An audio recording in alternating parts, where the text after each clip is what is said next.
D'abord, on veut remercier l'école et toute l'organisation pour nous avoir donné l'opportunité d'être ici avec vous. Et pour commencer, on va se présenter plus tard, mais tout d'abord, on voudrait lire un témoignage d'un enfant qui s'appelle Jimmy, qui a 12 ans, et qui est un élève, ce qu'on dit intellectuellement précoce, HPI, au potentiel intellectuel. C'est comme si à la piscine, tu mettais un bon nageur dans un groupe où les enfants ont peur de l'eau. Au début, cela ne te gêne pas trop parce que tu penses qu'ils vont faire des progrès et puis, comme tu aimes l'eau, tu es content, car tu peux aller dedans. Ensuite, le prof te force à mettre des flotteurs autour du ventre, puis des brassards. Et lorsque tu veux nager, tu n'as pas le droit d'aller où tu n'as pas pied. Et quand tu veux faire du sous l'eau ou plonger, eh bien c'est interdit, car tu es obligé de garder les flotteurs comme les autres. Alors, tu ressors de l'eau, tu te mets sur un banc et tu attends que ce soit l'heure du vestiaire.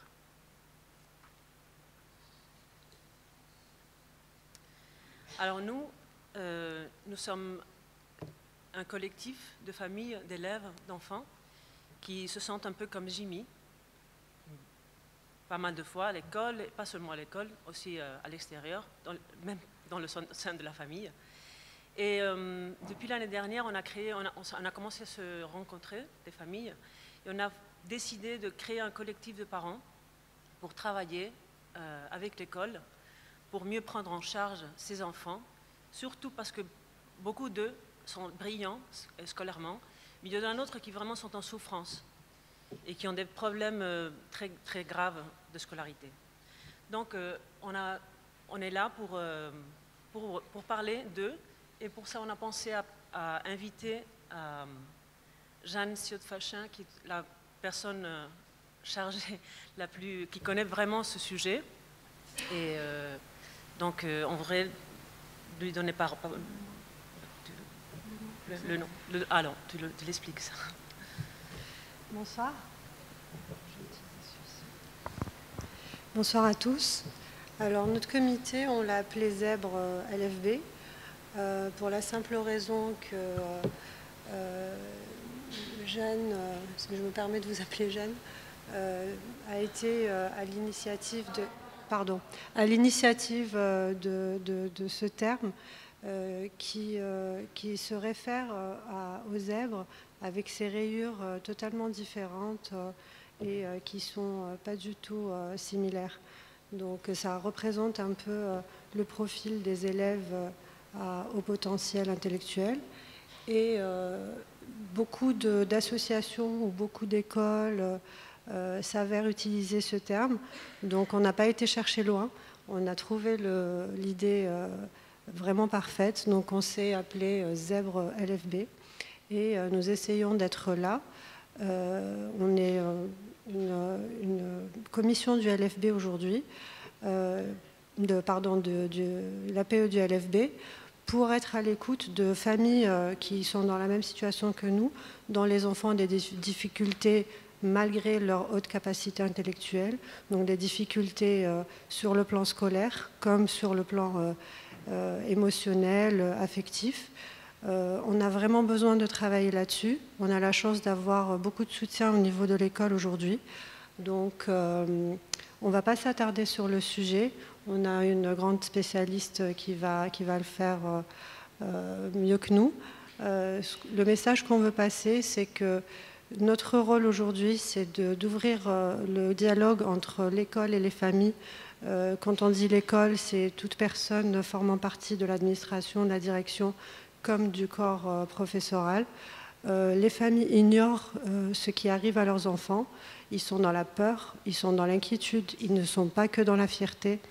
Donc on les invite à comprendre ce qui se passe, à détecter ces capacités qui ne sont pas toujours faciles à gérer.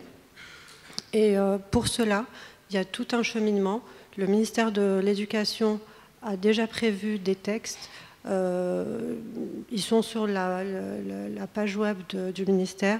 Donc il y a des textes, il y a des lois qui aide donc le corps professoral et l'école de manière générale à appliquer les procédures concernant les élèves à haut potentiel intellectuel et notamment les professeurs dans un suivi personnalisé. Alors il y a le suivi généralisé parce qu'il y a des textes qui concernent tous les enfants, mais après il y a forcément un suivi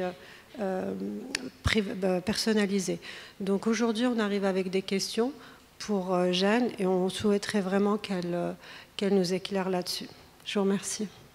Donc, merci beaucoup de m'avoir invitée. Je suis ravie d'être là avec vous, même si je suis un peu loin.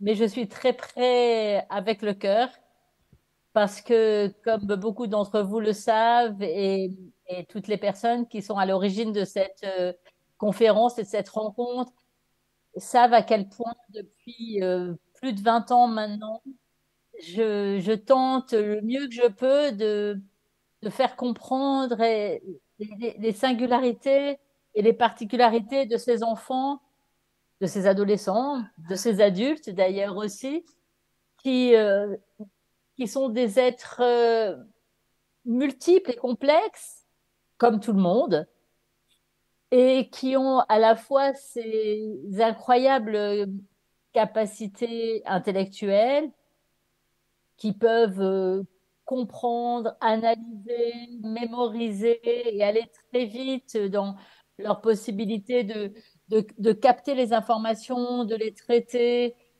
et, et de produire et d'activer cette intelligence qui est pleine de ressources, bien sûr, mais où, comme on l'a vu dans l'exemple de cette, je ne sais pas si c'était une fille ou un garçon d'ailleurs, j'ai entendu Jenny, je ne sais pas très Jimmy, bien, un petit garçon, Jimmy. voilà, Jimmy à la piscine, eh bien, peuvent se trouver de façon un peu paradoxale en difficulté sur le terrain scolaire. Alors que dans le fond, on sait, et les études depuis très longtemps le confirment, que ce fameux QI, c'est-à-dire cette intelligence, ces compétences intellectuelles qu'on peut évaluer avec un certain nombre d'échelles qui sont validées internationalement, devrait être un atout majeur pour la réussite scolaire, hein, puisqu'il existe une corrélation très, très claire et très solide entre l'intelligence et la réussite académique. Mais souvent, ces recherches, ces études se font sur des grands nombres et oublient toutes les particularités personnelles qui peuvent impacter le parcours de ces élèves qui ont à la fois cette intelligence très vaste, très puissante, mais qui en même temps se sentent très régulièrement en décalage avec les attentes scolaires, le rythme scolaire, les camarades de classe, leur forme de maturité de pensée qui va toujours avec une maturité affective, une maturité émotionnelle, puisque plus on est intelligent, plus on est sensible à ce qui se passe dans l'environnement. Et ce sont ces ajustements qui vont trop souvent créer ces difficultés sur un plan scolaire, mais aussi dans le développement de l'image de soi, dans l'épanouissement psychologique de chacun, dans les familles, parce que quelquefois aussi les ajustements familiaux sont plus compliqués. Et c'est un petit peu de tous ces points dont il s'agit ce soir et qu'il est important de discuter parce que c'est pas forcément tout à fait intuitif de considérer que l'intelligence peut parfois être une forme de frein avec enfin pour plutôt la réussite scolaire et le bonheur d'apprendre et le bonheur d'être à l'école, etc. Donc voilà un petit peu le grand sujet, c'est dans le fond, comment on peut comprendre que ces élèves avec cette intelligence si puissante puissent parfois, pas toujours bien sûr, mais parfois se retrouver en réelle difficulté sur le terrain scolaire.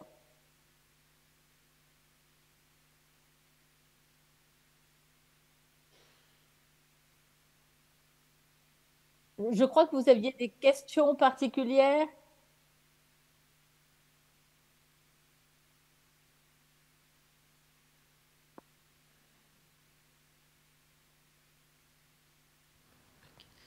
Oui, la première question serait comment un élève HPI vit-il sa différence à l'école? Quelle est sa propre perception de lui-même, son image de soi? Alors c'est un petit peu ce que je viens d'introduire, c'est-à-dire que en fait l'image de soi se construit dans la confrontation avec le regard des autres.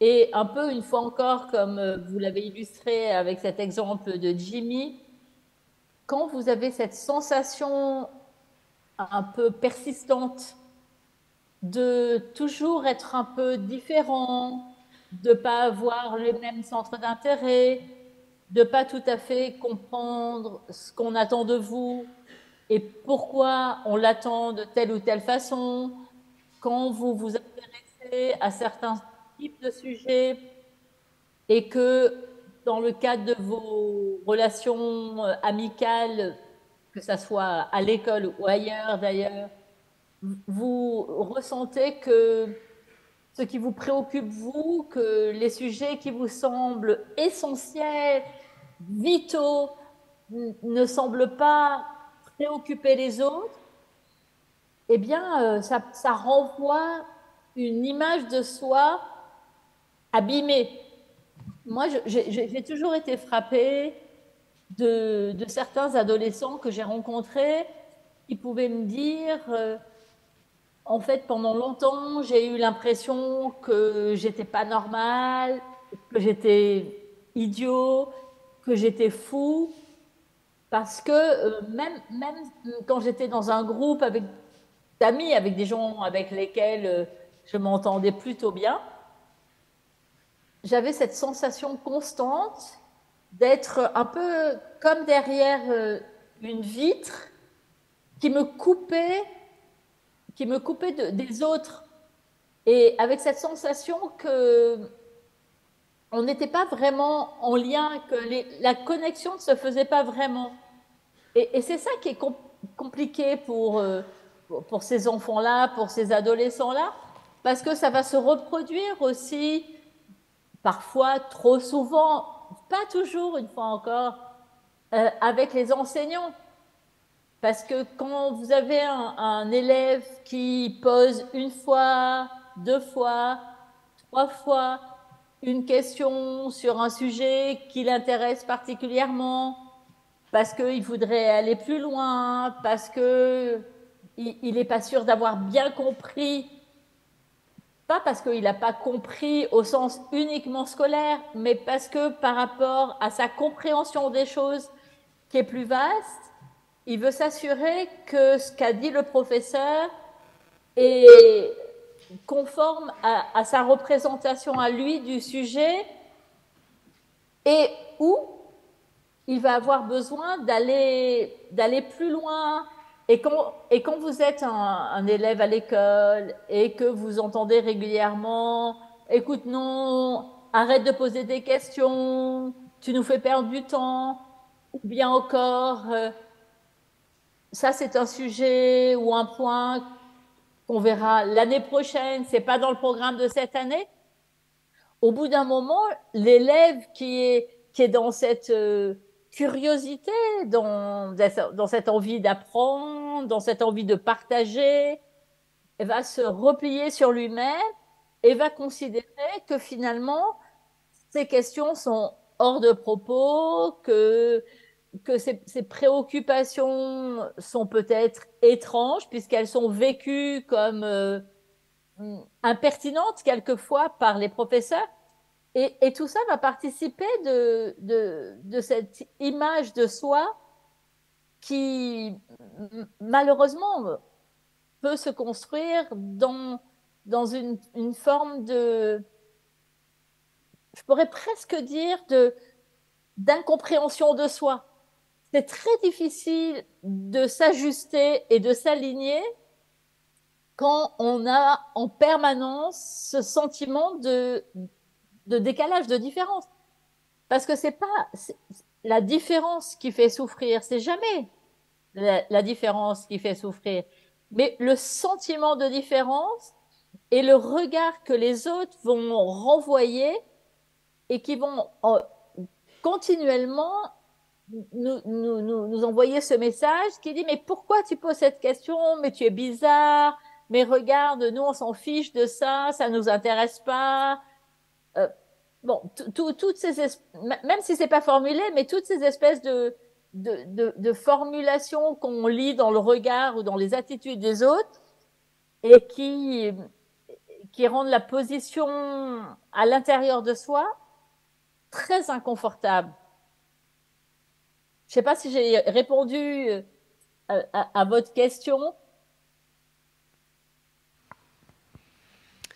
Oui, je pense que vous avez touché exactement les points auxquels on revient, sur lesquels on revient souvent lorsqu'on débat de tout ça. Et on vous en remercie. La question suivante, elle toucherait plutôt aux outils appliqués au sein de l'école pour pouvoir accompagner ces élèves. Donc, on voudrait savoir qu'est-ce qu'il y a comme outils qui sont appliqués, utilisés au sein des écoles de manière générale, les outils de base, on va dire, pour que tout élève avec ses différences puisse être pris en charge. Après, évidemment, j'imagine qu'il y a des particularités qui s'adapteront à chaque élève avec ses spécificités. De toute façon, je crois que c'est un défi pour l'école aujourd'hui parce que on peut plus considérer, et les enseignants le savent bien, on peut plus considérer une classe comme une entité un peu normée où les cours se feraient de la même façon, quel que soit le public qui présente en classe. On sait bien, enfin, enfin, si je fais une boucle arrière, par exemple, tous les élèves qu'on considérait rapidement comme paresseux, comme pas motivés, ou on pouvait dire, par exemple, bah, celui-là, il n'est pas du tout scolaire, ou encore, il ne fait aucun effort pour s'intégrer à la classe et il n'a pas le goût de l'effort, ce qui est quand même une drôle de façon de dire. Eh bien, on sait maintenant que tous ces enfants, quand on regarde plus à la loupe, parce que dans ces 10, 15 dernières années, la connaissance et les neurosciences et la capacité de comprendre les différences d'apprentissage dans différents profils a permis de montrer que celui qu'on considérait comme flemmard et pas motivé avait peut-être un trouble dyspraxique, que celui qui avait l'air de ne pas pouvoir se mettre dans la lecture était plutôt dyslexique, que celui qui gigotait, qui sautait sur sa chaise et qui n'avait pas cette capacité d'avoir 30 secondes d'attention était probablement un enfant qui souffrait de ce trouble déficit de l'attention, ce fameux TDAH. Je ne sais pas comment on dit en Espagne, mais ça doit être à peu près pareil. Eh bien, aujourd'hui, on a les psychologues, les neuropsychologues, les chercheurs ont cette capacité de distinguer ces populations d'élèves qui ont chacun des profils d'apprentissage différents. Et c'est ça qui a rendu particulièrement complexe l'enseignement qui peut plus être tout à fait, comme je le disais en introduction, un peu normalisé pour un groupe classe qui serait vécu comme homogène, mais plus comme un apprentissage diversifié par rapport à des élèves qui ont chacun des profils d'apprentissage différents.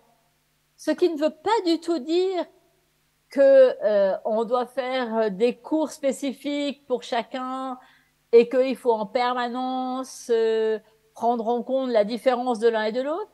Mais je crois, comme pour les HP, pour les hauts potentiels intellectuels, que les enseignants doivent être bien informés que dans une classe, ils ont évidemment aujourd'hui, comme hier, même si hier, on ne savait pas très bien pourquoi il y avait des bons élèves et des cancres, aujourd'hui, on comprend mieux pourquoi.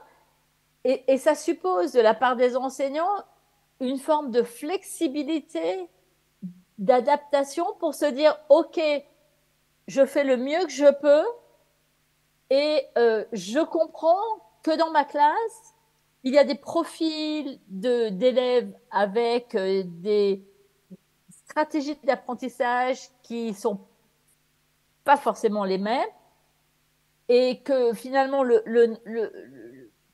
comment dire le milieu de la classe qui pourrait toujours être assimilé à la norme n'est pas forcément la majorité.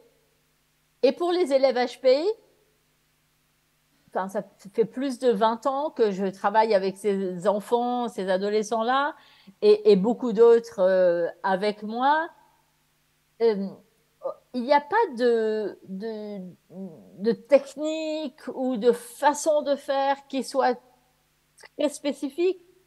Mais vous avez parlé du site de l'Éducation nationale où effectivement, on a fait en 2018, je crois, avec toute une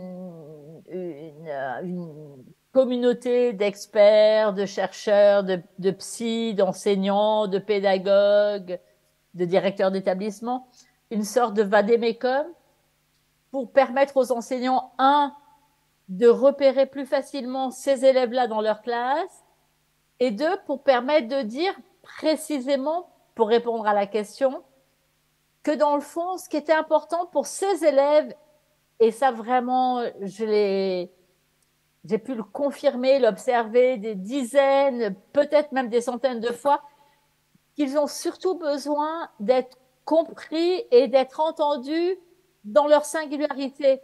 Et à partir de ce moment-là, ils sont OK pour tenter du mieux qu'ils peuvent de s'ajuster au système scolaire.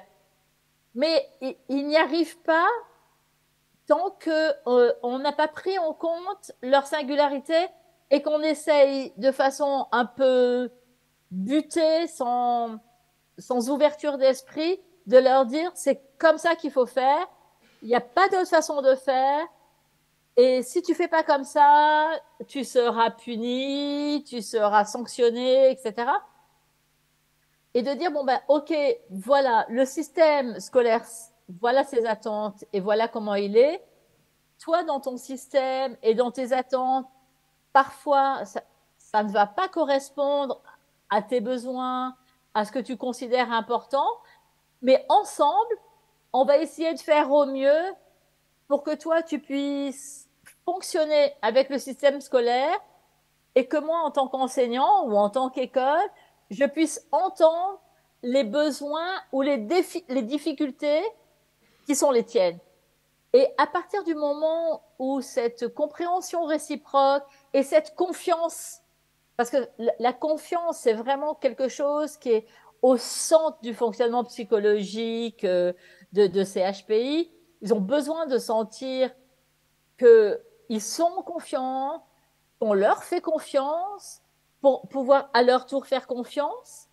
Et à ce moment-là, dans cet échange de confiance réciproque entre, dans le fond, des êtres humains qui reconnaissent chacun leurs compétences, leurs forces, leurs ressources, mais aussi leurs limites et leurs zones d'incompétence, c'est dans cette confiance que pourra s'établir ce lien qui va faire que pour tout le monde, ça sera tellement plus facile. Moi, j'ai pu voir des dizaines et des dizaines d'élèves qui, à partir du moment où ils sentaient que l'enseignant était OK avec le fait qu'ils n'avaient pas forcément un profil complètement cadré avec le système, mais que c'était pas une raison de combat et de conflit avec l'enseignant, avec le système, mais à ce moment-là, ils sont tellement prêts à faire tout ce qui va être nécessaire pour eux-mêmes fonctionner et pas mettre l'enseignant en difficulté. Ou on pourrait même dire le contraire, pour permettre à l'enseignant de fonctionner et eux-mêmes de ne pas se sentir en difficulté. Donc, pour résumer tout ce que je viens de dire,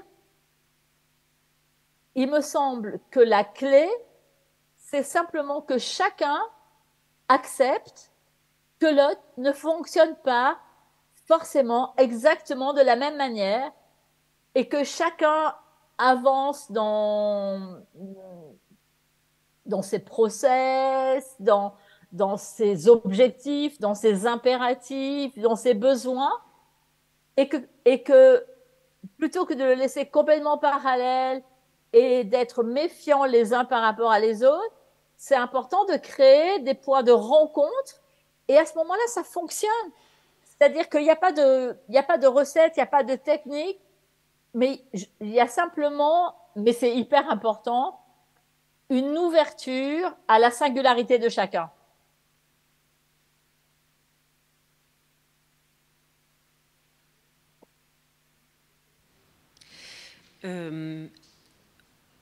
Le témoignage de Jimmy, c'est un témoignage d'une situation très fréquente de démotivation. Et ce qu'on voulait savoir, c'est qu'est-ce que peut faire l'école, ou si vous connaissez des exemples d'expériences dans des écoles qui ont pu prendre en charge les enfants, je ne sais pas si en faisant des sauts des sauts de cours, des sauts de classe, ou bien des enrichissements curriculaires. Est-ce que vous connaissez des exemples qui puissent nous éclairer? Oui, après, ce sont des aménagements spécifiques, ponctuels, en fonction des profils d'élèves, des situations scolaires. Quelquefois, c'est vrai que le saut de classe permet d'ajuster le niveau de compétence de l'élève avec le niveau de complexité des apprentissages. Parce que quand on est en dessous enfin, c'est pas tout à fait ça. Je vais reprendre autrement. Quand le niveau de complexité scolaire est beaucoup trop bas par rapport au niveau de compétence de l'élève et par son appétence à comprendre, à savoir, à sa rapidité, à se saisir de l'apprentissage. Parce qu'il y a un truc qui est insupportable pour les élèves HPI, c'est la répétition qui est légitime pour les enseignants vis-à-vis des tas d'élèves qui ont besoin de repasser plusieurs fois sur la même notion, par exemple, pour pouvoir l'intégrer. Mais pour un élève HPI qui a intégré rapidement ce dont on parle et qu'on repasse et on repasse et on repasse, en fait, ça va générer de l'ennui et du décrochage. Et cet élève-là va au mieux rêvasser, mais au pire, discuter avec son voisin, trafiquer, sortir des trucs de son cartable, faire du bruit, s'agiter, va déranger la classe. Donc, cet ennui qui est très fréquent chez les élèves HPI peut parfois être restauré avec le saut de classe. Et toutes les études internationales montrent que le saut de classe ne s'est jamais révélé, en tout cas pour ces élèves, et de façon statistique pour l'ensemble des élèves, comme un risque particulier que l'on faisait courir à ces élèves, mais au contraire, que ça permettait de réajuster les attentes de l'élève avec le niveau d'apprentissage proposé. Donc ça, c'est une mesure, en effet, qui peut être adaptée à certains élèves, mais pas à tous, parce que ce n'est pas forcément ce dont les élèves ont besoin. Mais il ne faut pas hésiter, parce que de toute façon, il y a toujours un risque entre le risque de laisser l'élève dans sa classe d'appartenance et le risque de lui faire sauter une classe. Ce sont deux risques. Souvent, on a l'impression que de faire sauter une classe, c'est un risque, alors que de le laisser dans sa classe d'appartenance ne serait pas un risque. Mais bien sûr que c'est un risque, parce que le risque précisément, c'est que cet élève qui n'arrive pas à ajuster son rythme d'apprentissage au rythme des apprentissages proposés à ce niveau scolaire, décroche de plus en plus et puis se retrouver en refus scolaire, voire en phobie scolaire. Et c'est important de bien considérer que les deux options sont forcément des risques dans le sens où il faut que les adultes décident en pleine conscience de l'ensemble des éléments qui existent, de ce qui probablement sera le mieux pour cet élève. Et il ne faut pas hésiter, quand on pense que le saut de classe sera le mieux adapté, de prendre cette option-là. Parce que de laisser un enfant, une fois encore, et je me répète, et j'en ai conscience, de laisser cet enfant-là dans son niveau de classe, est quelquefois une pire option et un risque terrible. Donc ça, c'est parmi les options que vous proposiez, voilà pour le saut de classe, qui n'est pas du tout une idée, comme parfois malheureusement on l'imagine, de faire accélérer un cursus pour se dire « waouh, mon enfant, cet élève aura le bac ou je ne sais pas quoi, ou sera diplômé en je ne sais pas quoi à 14 ans, à 15 ans, à 13 ans, à 16 ans. » Ça n'a aucun intérêt. Ce n'est pas du tout l'intention. Pas du tout, du tout. L'intention, c'est de faire en sorte que l'élève se sente bien où il est et qu'il puisse vraiment mobiliser ses ressources pour se faire plaisir dans l'apprentissage et ne pas s'abîmer face à des sollicitations scolaires qui sont bien en deçà de ce que lui pourrait produire et de ses attentes à lui. Si vous êtes toute la journée dans une situation où on vous demande de faire des petits carrés, et vous avez compris depuis longtemps comment faire des petits carrés, mais on vous demande encore et encore de refaire des lignes de petits carrés, mais il y a vraiment un truc qui peut rendre dingue. Donc c'est ça qui est essentiel à comprendre. C'est que ce n'est pas sauter une classe pour avancer à tout prix, mais essayer de trouver un aménagement scolaire pour que le niveau de complexité des apprentissages s'ajuste au niveau de compétence de l'élève. Et l'enrichissement peut aussi être une possibilité, mais ça demande un peu plus d'aménagement de la part de l'école, de l'établissement scolaire, parce que ça suppose qu'on pourrait proposer à ces élèves-là des moments, des temps, des cours où ils pourraient aller plus loin sur un sujet donné, que ce soit en histoire, en maths, en français, en espagnol, peu importe, mais qui pourraient aller plus loin. Donc ça suppose un vrai aménagement. Quand c'est possible, c'est formidable, mais ce n'est pas toujours possible.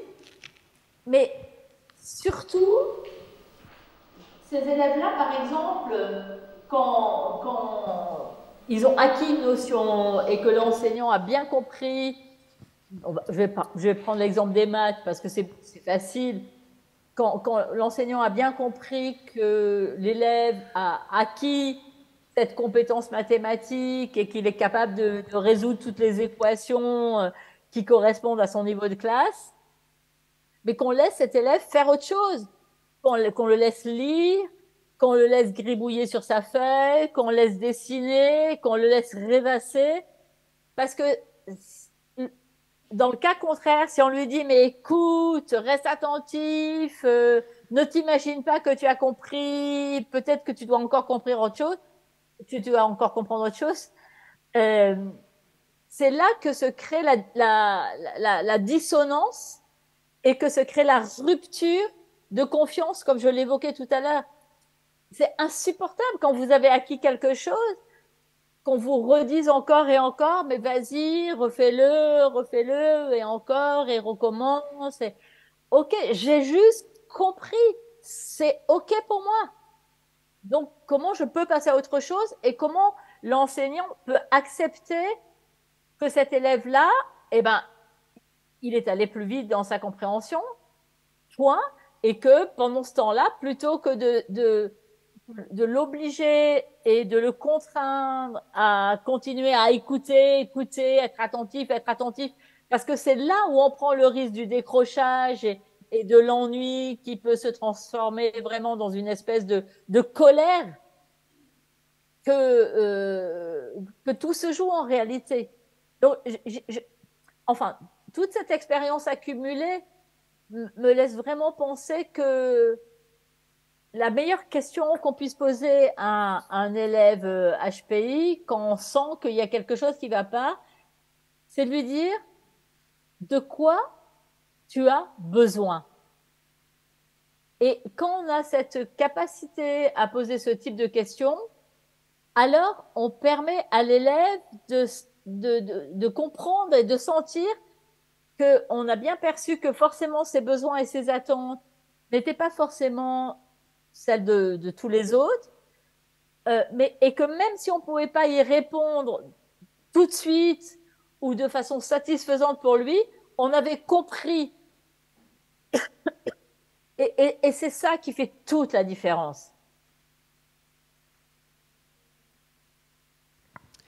En parlant justement du fait de lui poser la question sur ce qu'il veut faire, comment il pense faire les choses différemment de comment ça se passe par moment en classe, à part le saut de classe, parce qu'à un moment on ne peut pas faire chaque année un saut de classe, donc il faut faire appel à d'autres outils, notamment des projets spécifiques par thème, par domaine, éventuellement faire travailler, comme ils sont déjà intégrés dans des classes où il y a différents profils. Est-ce que, de votre expérience, vous pourrez nous dire si prendre par moment, parce qu'on n'est pas une école spécialisée pour autant, est-ce que prendre ces enfants par moment en groupe pour les faire travailler ensemble parce qu'ils se comprennent entre eux, parce qu'il y a un enseignant qui a voulu travailler avec ses élèves, a du sens? Oui, oui. À partir du moment où ces élèves ont senti qu'on avait compris qu'ils pouvaient avoir des besoins différents, des besoins qui peuvent être très variés, et si effectivement on peut les prendre en petits groupes, soit pour approfondir une notion, mais soit pour faire tout à fait autre chose d'ailleurs, hein, parce que c'est pas forcément sur la matière scolaire qu'il faut se focaliser. Quelquefois, si on aime le français, l'histoire, la littérature, peu importe, on peut permettre à ces enfants d'avoir une vision plus large de telle période de l'histoire. On peut projeter des films et discuter autour d'un film. On peut parler d'un bouquin, d'un auteur. Enfin, on peut permettre à ces élèves-là de sentir que il n'y a pas uniquement le canal du programme scolaire, que leurs intérêts, qui peuvent être beaucoup plus larges et variés, peut être abordé d'une façon différente que uniquement par le prisme du programme scolaire. Donc oui, bien sûr que oui, et c'est formidable pour eux, et c'est très rassurant pour les familles quand effectivement on peut leur permettre d'avoir des moments comme ça où ils peuvent échanger entre eux, où ils peuvent partager des sujets qui les intéressent, on peut leur permettre d'approfondir ou d'aborder une notion sous un autre angle, où on peut même quelquefois les mettre dans des défis d'ailleurs, hein, ça peut beaucoup les intéresser, et bien ça restaure énormément leur confiance en eux et surtout la confiance dans leurs compétences et dans d'une certaine façon, dans la confiance qu'ils perçoivent chez les enseignants, dans leur capacité à avoir compris qu'ils avaient des compétences. Parce que il peut arriver que dans certaines classes, quand l'enseignant dit à un élève, comme je le disais tout à l'heure, mais écoute-toi, on sait que tu sais, arrête de poser des questions, arrête de faire ton intéressant, tu perturbes mon cours, etc. L'élève lui-même peut progressivement avoir la conviction que sa façon de penser, sa façon de comprendre, sa façon de se comporter, les questions qu'il pose sont complètement à côté et qu'il est idiot lui-même ou que ça ne va pas, sa façon d'être, et ça peut le remettre sérieusement, voire gravement quelquefois, en question.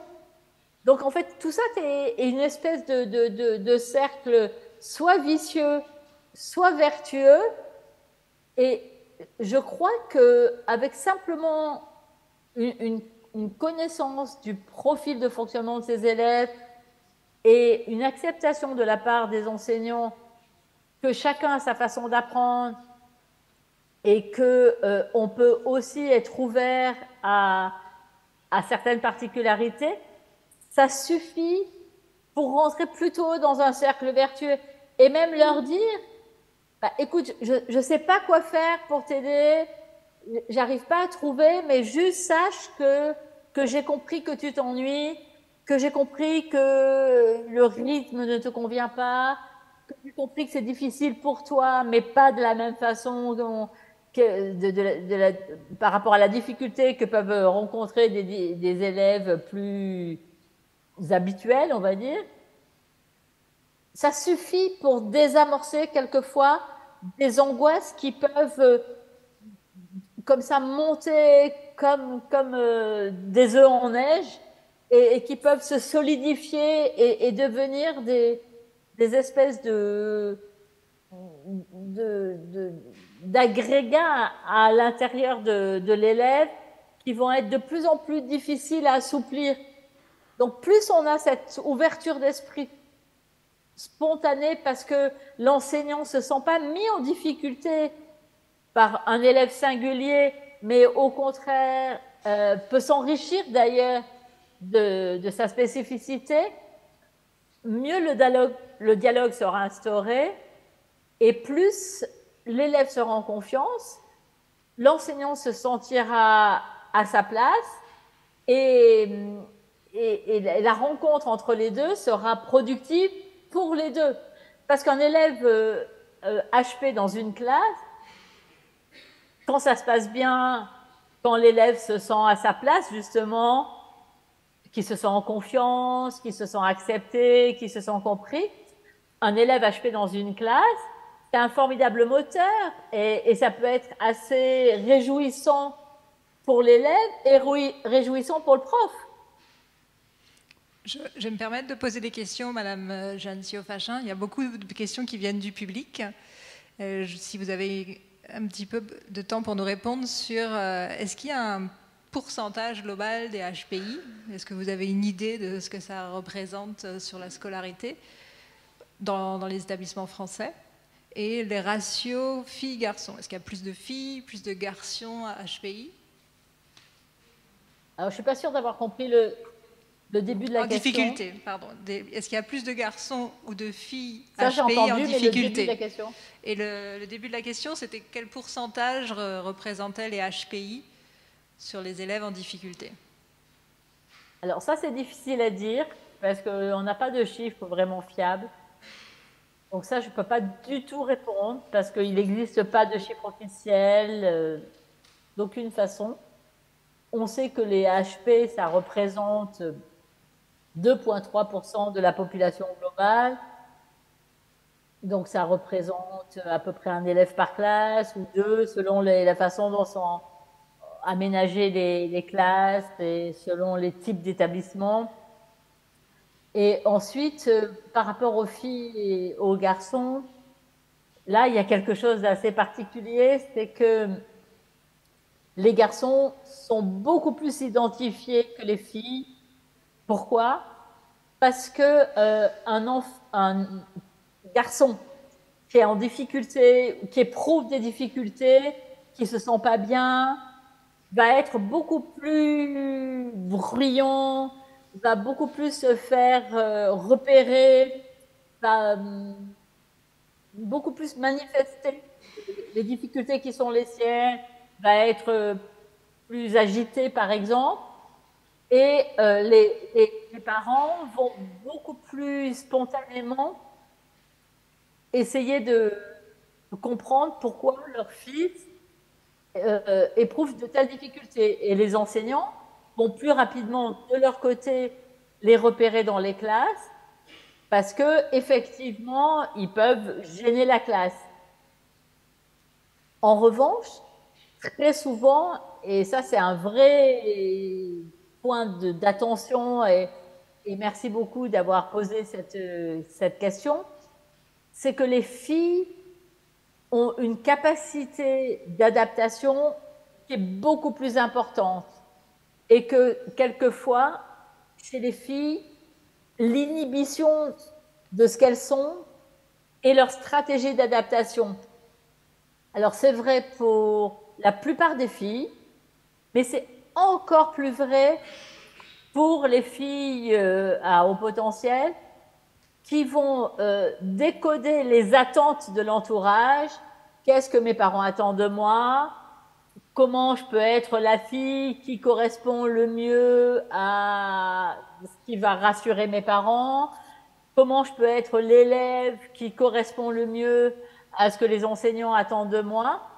Et donc les filles peuvent avoir tendance, et ça on le sait très bien hein, dans cet univers des HP, et tous les cliniciens l'ont observé extrêmement fréquemment, que les filles peuvent masquer leur singularité beaucoup plus que les garçons.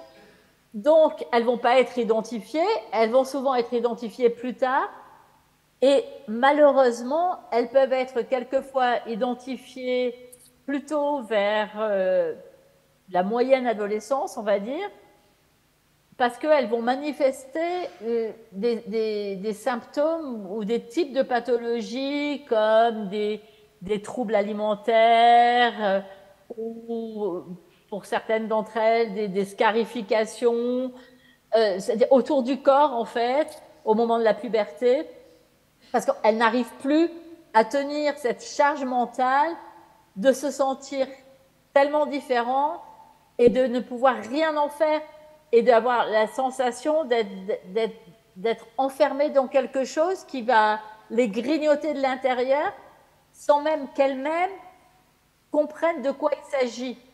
Donc, il y a effectivement une vraie différence dans l'identification entre les filles et les garçons, même si au niveau statistique, il y a exactement le même nombre de filles et de garçons qui peuvent avoir ce profil à haut potentiel. Vous recommanderiez à ce moment-là de précocement faire un test QI ou c'est pas du tout ce qui serait... Un test QI? Est-ce qu'il faudrait faire un test QI pour identifier? Non, c'est-à-dire qu'on ne va pas faire un test de QI systématique, parce que sinon, ça devient quand même un peu particulier. Mais je pense que souvent, d'ailleurs, les parents sont en première ligne, parce que les parents, ils connaissent bien leur enfant et leur fille, et ils peuvent souvent les premiers sentir qu'il y a quelque chose qui se joue. Et je crois que les parents doivent avoir cette... comment je pourrais dire je ne sais pas comment dire, parce que ce n'est pas si simple que ça. Mais se dire, mais finalement, pourquoi cet enfant, ma fille, a l'air tout le temps de vouloir faire absolument comme on attendait, qui a pas l'air d'être vraiment épanoui dans sa scolarité ou même dans sa vie en général, alors que nous, les parents, on sent bien il y a quelque chose, qu'il y a un truc.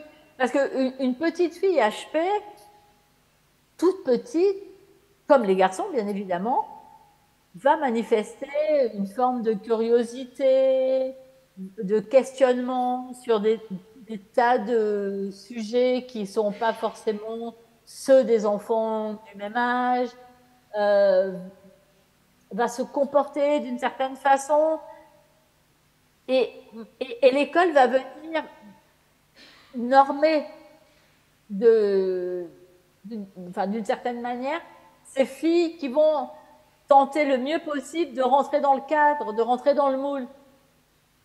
Et peut-être que ce sont les parents qui sont aux premières loges pour repérer qu'il y a peut-être quelque chose qui ne va pas. Mais très honnêtement, c'est pas très simple. Et de faire un bilan systématiquement,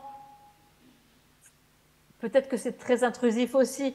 Mais en tout cas, il ne faut pas hésiter de faire un bilan dès qu'on se pose une question. Parce que faire un bilan, ce n'est pas comme on prendrait la température pour savoir si on a de la fièvre ou pas, ou faire un test de grossesse pour savoir si on est enceinte ou pas.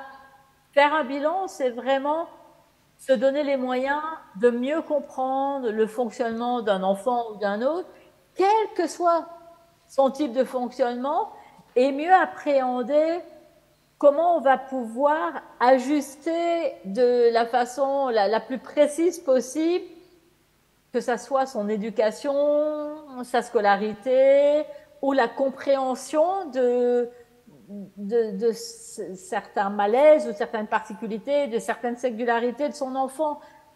Donc, c'est ça qui est important, c'est-à-dire faire un test de QI, ça n'a pas de sens.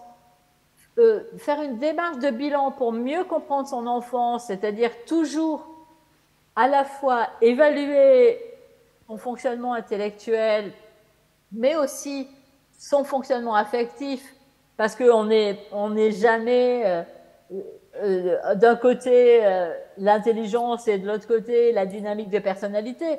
On est tous évidemment un assemblage complexe des deux.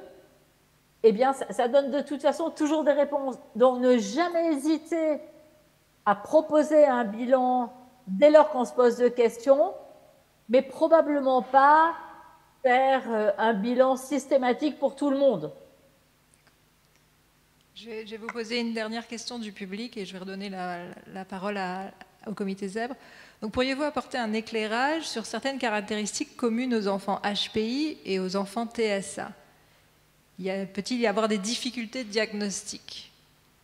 Oui, mais comme il y a des difficultés de diagnostic entre HPI et troubles de l'attention, de la même façon que le haut potentiel peut masquer pendant longtemps une dyspraxie, une dyslexie ou un autre type de trouble des apprentissages, parce que quand l'élève, quand l'enfant est petit, la grande intelligence vient compenser la difficulté, et on va le retrouver après, hein, parce qu'un enfant HP qui s'ennuie à l'école ou qui n'y arrive pas à trouver, même sur un plan personnel, des satisfactions par rapport à ses propres besoins, il va peut-être manifester une forme d'agitation, ou ça va pouvoir se traduire par des difficultés attentionnelles parce qu'il en a ras-le-bol et qu'il décroche.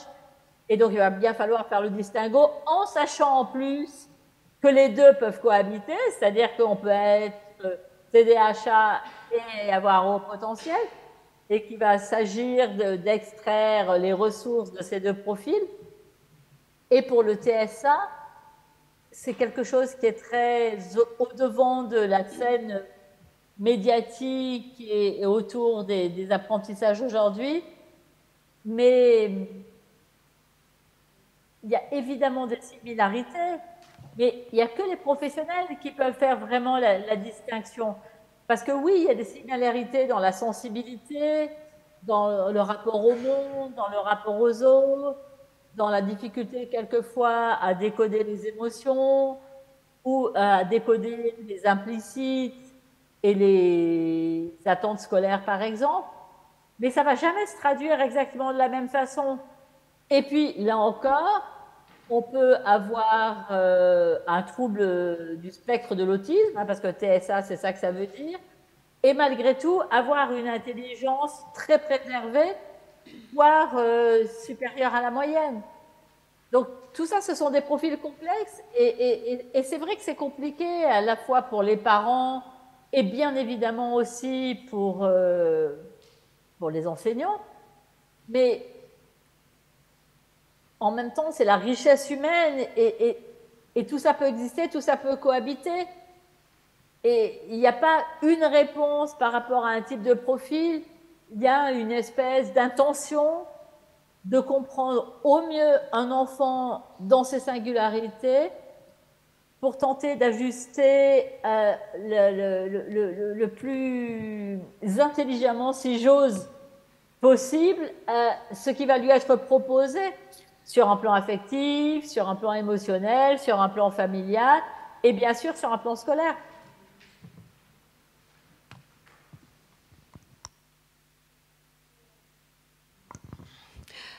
Pour conclure cet entretien avec vous, on voudrait vous poser une dernière question qui d'ailleurs reflète un peu un résumé sur le thème du colloque, notamment l'école inclusive.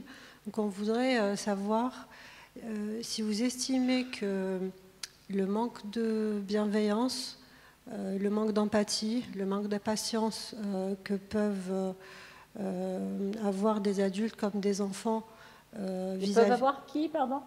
Que le manque d'empathie, de bienveillance ou de patience que peuvent démontrer des adultes comme des enfants vis-à-vis d'autres enfants, qui peuvent aussi se passer par le bullying, par l'agressivité verbale ou même physique, marginaliser ces élèves, peuvent conduire à une phobie scolaire ou à un échec scolaire ou à un déséquilibre sur la scolarité ou un déséquilibre émotionnel.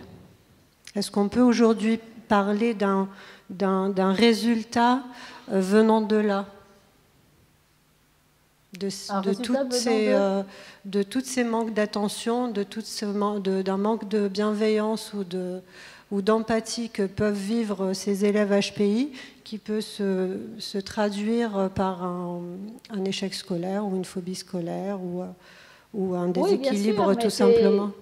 C'est un peu le sens de mes propos, c'est-à-dire qu'à partir du moment où on ne peut pas entendre et comprendre que certains enfants, certains adolescents fonctionnent différemment, ont des besoins et des attentes différentes, et ça peut provoquer de part et d'autre une agressivité et une difficulté à accueillir et à accepter la différence qui va venir ébranler enfin, c'est ce qu'on disait au tout début, la confiance en soi de ces élèves et qui va forcément, ou le plus souvent en tout cas, se transformer pour eux en forme de rejet par rapport aux autres élèves, aux enseignants, qui peuvent même d'ailleurs se moquer hein, de leur singularité. Et à l'inverse, c'est aussi difficile pour les adultes de se sentir éventuellement mettre au défi par certains enfants parce qu'ils se sentent mal et viennent chercher chez l'adulte une espèce de paroi de résistance pour tenter de se faire entendre. Donc, on pourrait presque dire que quelquefois, c'est un dialogue de sourds et que ça peut être une source, bien sûr, de souffrance très importante pour les élèves et que ça peut se transformer dans des tas de pathologies sévères et en particulier, comme vous le disiez, de refus scolaire anxieux, de phobie scolaire, parce que l'école est devenue, pour des tas de raisons, un lieu de souffrance et un endroit où l'élève se sent, enfin l'enfant, l'ado, se sent dans une malaise et dans une angoisse permanente.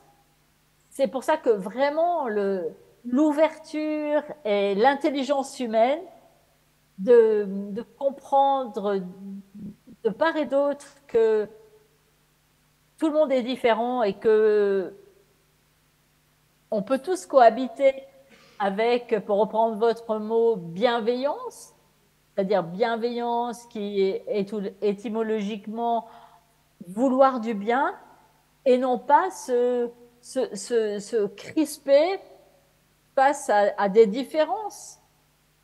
Et parce que les enfants aussi, entre eux, peuvent être extrêmement durs dès lors qu'il y a un élève qui va fonctionner différemment, qui va avoir des sujets de préoccupation différents.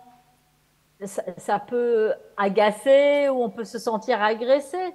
Mais je crois que tout ça, ce sont des sujets qui doivent être énoncés, en particulier au sein de l'école. Je crois que plus on parle des choses et qu'on parle des difficultés d'ailleurs d'accueillir certaines différences et que certaines différences peuvent ébranler la façon de faire habituelle, à ce moment-là, on est dans une honnêteté émotionnelle qui enrichit tout le monde et qui ne fragilise personne, que ce soit les adultes et bien évidemment les enfants et les adolescents. Oui. Tout ce que vous nous avez présenté, effectivement, toucherait tous les élèves à besoins éducatifs particuliers. Mais c'est ça qui est passionnant avec ces élèves HP, c'est qu'ils obligent à ouvrir notre regard, notre cœur et notre intelligence à toutes les différences. C'est plus une question de formation, mais souvent les difficultés viennent de cette sensation qu'on est mis en difficulté dans ses propres compétences. Mais vous reparlez d'outils dans vos propos et j'entends bien sûr. Et je pense que le seul outil, c'est comprendre que l'autre n'est pas forcément identique à soi. Bah écoutez, je vous remercie déjà pour cette première journée. Je vous invite... Bravo.